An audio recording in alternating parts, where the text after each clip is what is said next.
The album took about a year to record.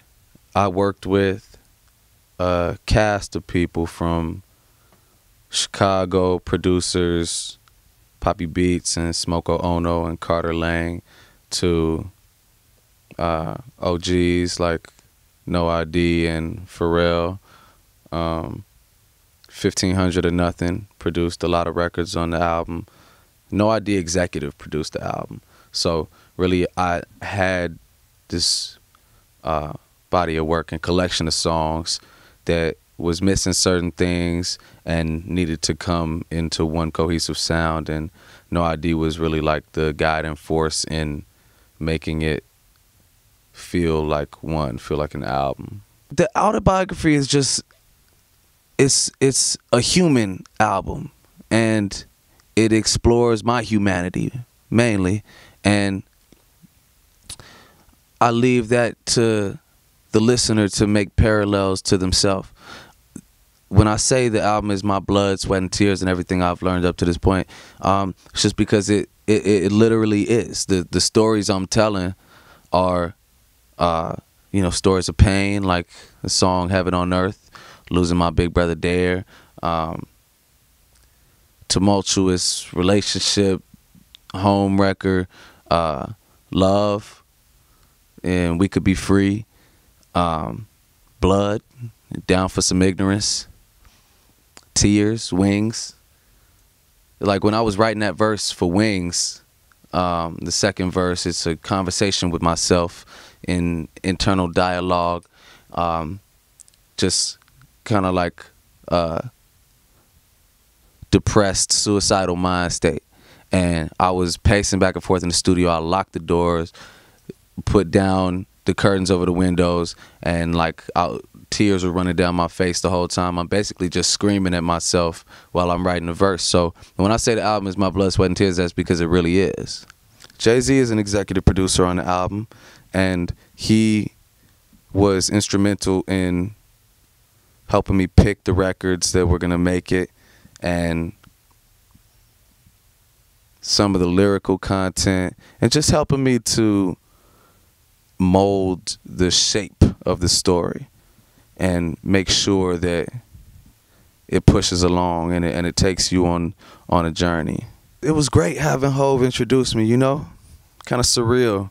I'm a huge Jay-Z fan. Before I ever met him, I felt like I knew him very well, and he really is like the guy from his music. So I guess I did, because I bought Blueprint on CD in 2004, and was like non-stop repeat listening to that on a Walkman. Hov's music is just it's a real representation of him. And if you are a real listener and you're really paying attention and not just listening to the singles, then you'll know that he's this deeply contemplative, introspective, observational thinker, from day one, all across Reasonable Doubt, and the way that he's breaking down the paranoia of being in the street hustling and what it does to your psyche, the way he's dissecting that, and Lucky Me on In My Lifetime.